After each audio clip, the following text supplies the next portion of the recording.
मंचासीन सम्मानी अतिथिगण, उपस्थित शिक्षक साथीगण, छात्रगण,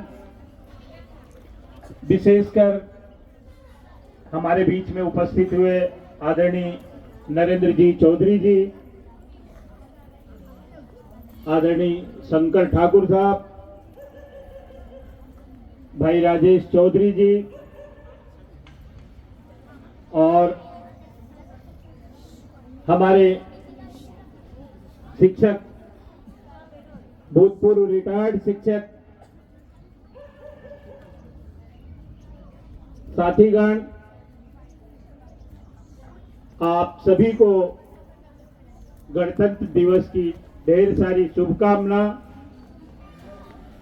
आज हम गणतंत्र दिवस मनाने के लिए इकट्ठे हुए हैं और ये जो गणतंत्र है और जो हमारी डेमोक्रेसी अर्थात लोकतंत्र है, ये दोनों में एक विशेष संबंध है। जो हमारा लोकतंत्र है, डेमोक्रेसी है, इसकी उत्पत्ति ग्रीक से डेक्रो और क्रेटी से बनी थी और जो गणतंत्र है वो रेसी और रिपब्लिकन दोनों शब्दों को जोड़ करके बनी थी। और हमारा संविधान जो बना वो 26 नवंबर 1949 को बना, लेकिन उसको 2 महीने बाद लागू किया गया। अर्थात 26 नवंबर जब 1949 को हमारा संविधान बना, उसको 2 महीने बाद देर से लागू करने का कारण ये था कि हमने 1930 में 26 जनवरी 1930 के दिन रावी नदी के तट पे लाहौर में, जो पहले अखंड भारत में था आज पाकिस्तान बन गया है, वहां हमने पूर्ण स्वराज्य की मांग रखी थी। उस याददाश्त को चिर स्थायी बनाने के लिए हमने 26 जनवरी 1950 को संविधान लागू किया, जबकि बन वो 49 में ही गया था। हमारी संविधान बनाने में बहुत सारी समितियां बनी थी, कुल 13 समितियां थी।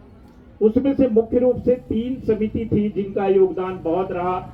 हमारे संविधान सभा के अध्यक्ष थे डॉक्टर राजेंद्र प्रसाद जी और हमारे संविधान सभा के सलाहकार समिति के सदस्य थे डॉक्टर BN राव साहब, बहुत विद्वान थे जिन्होंने म्यांमार, जो आज बर्मा है, उसका संविधान बनाया और विश्व के 3-4 देशों का उन्होंने संविधान बनाया। और जो सबसे महत्वपूर्ण है, जिनको हमारे भारतीय संविधान का पितामह कहा जाता है, डॉक्टर भीमराव अंबेडकर, जो हमारी ड्राफ्टिंग कमेटी थी, जो हमारी प्रारूप समिति थी, उसके वो अध्यक्ष थे। जितने भी प्रारूप बने उसके निर्वहन में उनकी मुख्य भूमिका रही, इसीलिए उनको भारतीय संविधान का पितामह कहा जाता है। तो डॉक्टर भीमराव अंबेडकर का बहुत महत्वपूर्ण योगदान था। हमारी जब संविधान का निर्माण हो रहा था, उस संविधान के निर्माण में के समय हमारा संविधान जब बनना शुरू हुआ, उस समय अखंड भारत था और तब हमारे 399 सदस्य थे। और बाद में जब 1947 में देश आजाद हो गया तो पाकिस्तान हमसे विभाजित हो गया, तो हमारे सदस्यों की संख्या 289 हो गई। बाद में जब संविधान बना हमारा तो 284 सदस्य थे, जिनमें 15 महिलाएं थी और मध्य प्रदेश से विशेष करके 2 लोग थे हमारे संविधान के निर्माण में। एक तो डॉक्टर भीमराव अंबेडकर का योगदान अविस्मरणीय है, दूसरा बुंदेलखंड से डॉक्टर हरि कृष्ण गौड़ साहब का, उनका भी योगदान रहा। तो जब हमारा संविधान बना, उस समय संविधान का जब निर्माण हो रहा था तो उसमें कुल मिला के 22 पार्ट बने। जब हमारे आप संविधान की पुराने संविधान को आप देखेंगे तो उसमें 22 पार्ट है, अर्थात 22 भाग हैं और 395 उसमें अनुसूचियां हैं। उसमें 395 अनुसूचियां बनाई गई और 8 शेड्यूल थे जो बाद में बढ़ते बढ़ते वो संशोधन होते होते लगातार बढ़ते गए। और ये जब संविधान बना तो जब 26 जनवरी को लागू किया गया तो हमारे संविधान में मुख्य रूप से हमने ब्रिटेन का संविधान, जिसको डॉक्टर बेंथम ने बनाया था, उसको भी हमने स्वीकार किया, अमेरिका का संविधान को भी स्वीकार किया, जिसे आप लोग जानते हैं, मेडिसिन शब्द सब लोग जानते हैं, पर आप लोगों को शायद नहीं पता होगा कि मेडिसिन जो थे और एक डॉक्टर जेफरसन थे, दोनों ने मिलकर अमेरिका के संविधान को बनाया था और बेंथम ने ब्रिटेन के संविधान को बनाया था। तो हमने ब्रिटेन के लोकतंत्र के संविधान को लिया, परंतु उसमें एक कमी थी कि वहां राजतंत्र भी था, और अमेरिका का जो संविधान था वो पूरी तरह से कॉन्स्टिट्यूशनल था, वो संघवाद पे आधारित था, और उसमें एक चीज थी कि संघीय व्यवस्था और संवैधानिक व्यवस्था पे बहुत जोर दिया गया था। तो हमने प्रजातंत्र का वो मॉडल अपनाया जिसमें डेमोक्रेसी हो, प्रजातंत्र भी हो और संविधान की भी व्यवस्था हो। इसलिए हमारा संविधान विश्व का सबसे बड़ा संविधान बना और 60 देशों से हमने हमारे संविधान को लिया है। वो किसी एक देश का नहीं है, मुख्य रूप से ब्रिटेन और अमेरिका का उसमें हिस्सा ज्यादा लिया गया है, पर 60 देश थे। तीसरे नंबर पे आयरलैंड था। आयरलैंड से हमने राष्ट्रपति प्रणाली, राज्यपाल की व्यवस्था और राज्य के नीति निदेशक तत्वों को लिया, हमने फंडामेंटल राइट्स लिया और हमारे मूलभूत अधिकार और कर्तव्यों को हमने कनाडा से लिया, अफ्रीका से लिया, कई देशों से हमने थोड़ा थोड़ा ले करके हमने अपने संविधान का निर्माण किया और हमारा संविधान 13 किलो का हो गया, जो दुनिया का सबसे बड़ा संविधान है। और यह संविधान जो सबसे बड़ा संविधान है, जो कि कठोर भी नहीं है और लचीला भी नहीं है, लेकिन जब हमारा संविधान बना और हम 15 अगस्त, इसके पहले 15 अगस्त 1947 को आजाद हुए, तब हमारे यहाँ बिना चुनाव के ही अंतरिम सरकार बनी। नेहरू जी उस सरकार के प्रधानमंत्री बने। ब्रिटेन से क्रिप्स मिशन भेजा गया। उस क्रिप्स मिशन ने जिसमें अलेक्जेंडर, लॉरेंस और एक अन्य सदस्य थे, तीनों ने मिलकर 1935 के एक्ट को खत्म किया और संविधान निर्माण होने तक ब्रिटेन की हमारे यहाँ पे व्यवस्थाएं थी। फिर 1951 में पहली बार भारत में आम चुनाव हुआ। 1952 में पहली बार भारत में चुनी हुई सरकार स्थापित हुई। 1947 से लेके 1952 तक जो सरकार थी वो चुनी हुई नहीं थी, वो अंतरिम सरकार थी, बिना चुनाव के चुनी हुई थी। और अंततः हमने अपने संविधान को स्वीकार किया और 26 जनवरी 1950 को इसको लागू किया। तब से हम हर साल इस गणतंत्र को मनाते आ रहे हैं। तो 3 चीजें थी। 15 अगस्त 1947 को हमारा देश आजाद हुआ, 26 नवंबर 1949 को हमारा संविधान बना पर लागू हुआ 26 जनवरी 1950 को। ये 3 बातें हमारे देश के लिए बहुत अविस्मरणीय रहनी चाहिए। अब इसके बाद जब हम देखते हैं हमारे देश को, तो इस देश की आजादी में अनेक वीरों ने अपनी कुर्बानियां दिया। आप सबको पता है हमारे इतिहास में ऐसे कई वीर दर्ज हैं, आप लोगों को मालूम है। सुभाष चंद्र बोस से लेके, चंद्रशेखर आजाद से लेके, भगत सिंह से लेके, लाला लाजपत राय से लेकर के अशफाकुल्लाह खान से लेके बहुत ऐसे वीर थे जिन्होंने अपना पूरा जीवन कुर्बान कर दिया और इस अपने रक्त से इस देश को, इस देश की भूमि को आजाद कराया। ऐसे लोगों को आज हम श्रद्धापूर्वक नमन करते हैं। लेकिन ये गणतंत्र जो हम मना रहे हैं, केवल 26 जनवरी और 15 अगस्त के दिन सावधान होकर के खड़े हो जाना और 5 मिनट के लिए राष्ट्रगान, राष्ट्रगीत को गा करके हम राष्ट्र प्रेम या राष्ट्रभक्ति प्रदर्शित करते हैं, वो पर्याप्त नहीं है। आज सावधान रहने की जरूरत है। हमको ऐसे लोगों से सावधान रहने की जरूरत है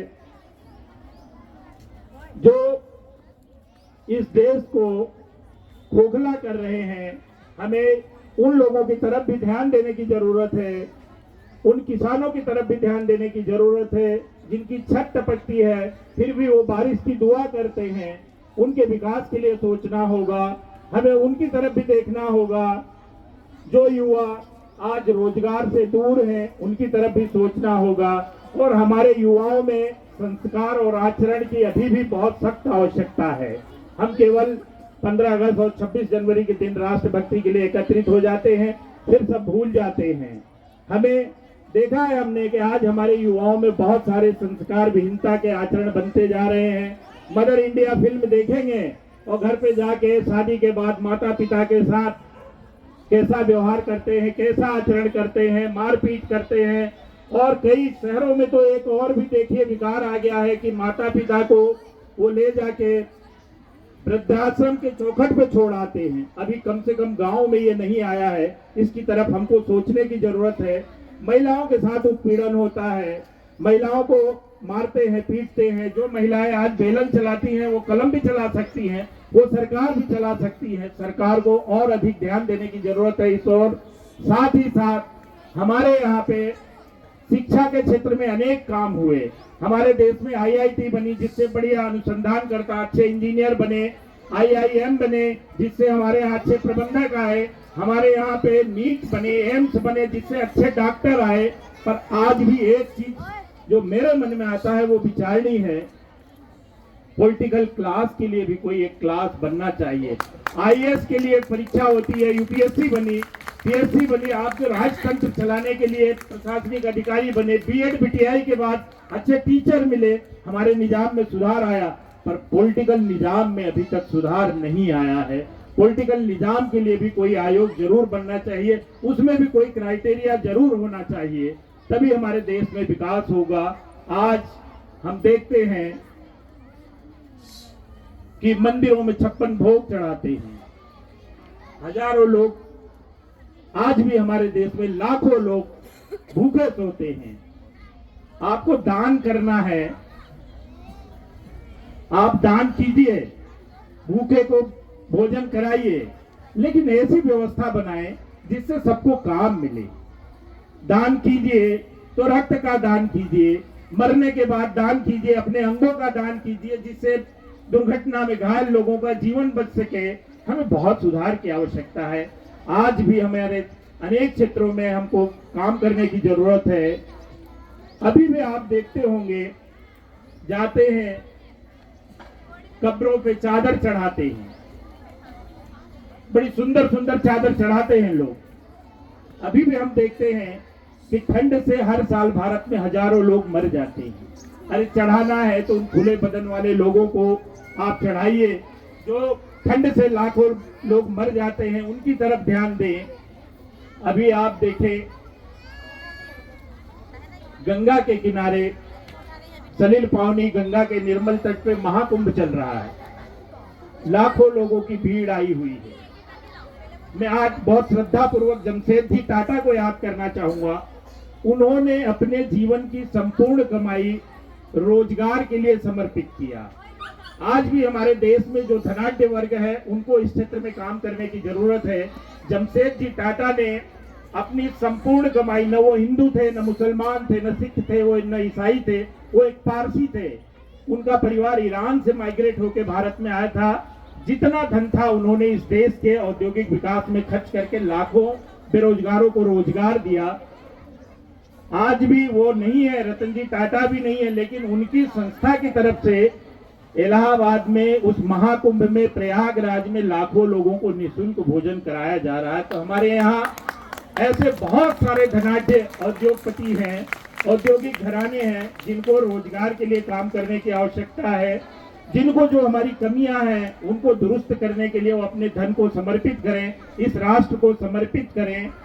और जब हम देखते हैं कि हमारे देश का युवा आजकल बहुत सारी चीजों में, मोबाइल की दुनिया में इतना उलझा हुआ है कि मत पूछिए। उसको आजकल जीवन का अधिकांश समय मोबाइल पे व्यतीत होने लगा है। परिवार के सदस्यों के पहले तो हालचाल भी ले लेते थे, आजकल मोबाइल से ही भी खबर नहीं ले पाते हैं। तो बहुत सारे सुधार की आवश्यकता है, बहुत सारे क्षेत्र में काम करने की आवश्यकता है। ये भारत भूमि जो देवभूमि कही जाती है, ये भारत भूमि जिसकी भूमि, जिसका गगन जिसका वायु, जिसकी अग्नि, जिसका नीर, ये इतना पुण्य माना गया है कि पूरी दुनिया में भारत को देवभूमि का दर्जा दिया गया है।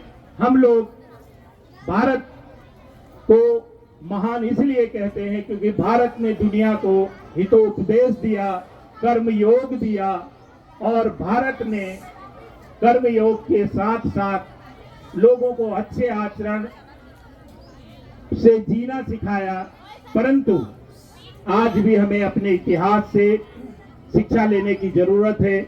ये हमारी भारत भूमि वही थी जहां ऋषि गौतम, जिन्होंने अपने धन और सब राजपाट का त्याग करके सन्यासी बन गए, भगवान राम जिन्होंने माता पिता के, अपने पिता के आदेश पर वनवास चले गए, ये हमारे लिए अनुकरणीय है। आज हमारे शिक्षा में इन सब स्रोतों को निश्चित रूप से पाठ्यक्रम में शामिल करने की जरूरत है, जिससे कि हमारी नौजवान पीढ़ी संस्कारवान बने।